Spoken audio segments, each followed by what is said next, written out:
Hi friends, welcome to vskitchen. vskitchen in Tiffin Sambar recipe.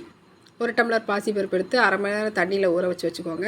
நீளமாக நறுக்குன 2 பச்சை மிளகாய், 1 carrot, 10 sambar வெங்காயம், 2 கத்திரிக்காய், 2 தக்காளி, 1 உருளைக்கிழங்கு, 2 பீன்ஸ் எல்லாம் பொடியாக கட் பண்ணி வச்சுக்கோங்க. ஒரு குக்கரில் 1 டம்ளர் பாசிப்பருப்புக்கு 3 டம்ளர் தண்ணி ஊற்றி நறுக்குன காய்கறிகள் எல்லாத்தையும் போட்டு தேவையான அளவு உப்பு, காரத்துக்கு ஏற்ற மாதிரி மிளகாய்த்தூள், 1/4 ஸ்பூன் மஞ்சள் தூள், 1 ஸ்பூன் தனியாத்தூள், 1/4 ஸ்பூன் பெருங்காயத்தூள் எல்லாம் போட்டு நல்லா கலந்து விட்டுக்கோங்க. மசாலா, பருப்பு, காய்கறி எல்லாம் மிக்ஸ் ஆகிற மாதிரி நல்லா கலந்து விட்டுக்கோங்க.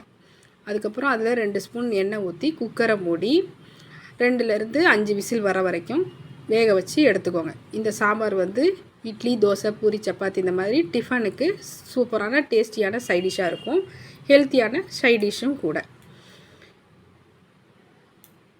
ஆவி போன உடனே குக்கரை திறந்து இந்த மாதிரி நம்ம சாம்பார் ரெடியாக இருக்கும்.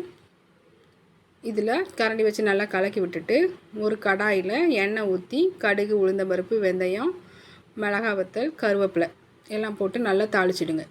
தாளிப்பை குக்கரில் ஊற்றிடுங்க.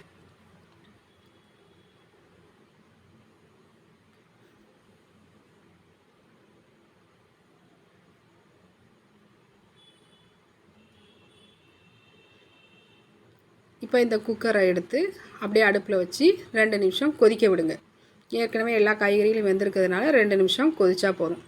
நல்ல கொதி வந்த உடனே அடுப்பு ஆஃப் பண்ணிவிட்டு மேலே கொத்தமல்லி தழையை தூவி குக்கரை மூடி வச்சுடுங்க. ஒரு 2 நிமிஷம் கழித்து திறந்து பார்த்தீங்கன்னா சாம்பார் ரெடியாக இருக்கும். டேஸ்டியான, ஹெல்த்தியான, ஈஸியாக செய்யக்கூடிய டிஃபன் சாம்பார் ரெடி.